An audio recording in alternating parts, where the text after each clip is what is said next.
ये सवरिया हो रोहिया में मिली ढेर रहुरा कवरिया बड़ी हो सुहावन लागे बाबा के डगरिया आहावो कदी चंदन जल ढरी हो राजा दंदन ए पिया आहावो कदी चंदन जल ढरी हो राजा दंदन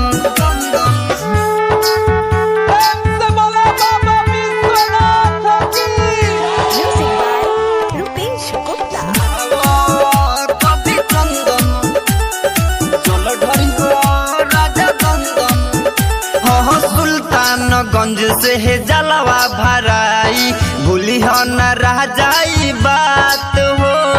कान्हे पका और ठीक से धरी हो छोड़ी हो न केहू के साथ हो ए राजा सुल्तानगंज से है जलवा भराई भूली हो न रह जाई बात हो कान्हे पका और ठीक से धरी हो छोड़ी हो न केहू के साथ हो बाबा के चिलम दवाई के काम करेला भंगिए के टावर में सब केहू रहेला बाबा और भंगिया के धरी हो ध्यान हो जाही के शरण कुछ मंगी हो ज्ञान हो आवो कदी चंदन जल ढरी हो राजा दंदन ए पिया आवो कदी चंदन जल ढरी हो राजा दंदन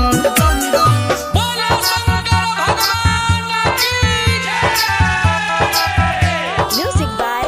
रुपेश गुप्ता कदी चंदन जल ढरी हो राजा दंदन बाबा नगरिया भीड़ रहेला जई हो तू जनी डेराई हो करी के ही मत जलावा चढ़ई हो केहू से न करी हो लड़ाई हो ए राजा सुनी बाबा नगरिया भीड़ रहेला जई हो तू जनी डेराई हो करी के ही मत जलावा चढ़ई हो केहू से न करी हो लड़ाई हो विष्णु मनीष जी के संघावा में रही हो कवनो भी बात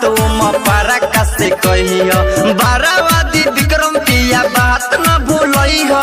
जवन जवन कहतानी याद कके जई हो आहाबो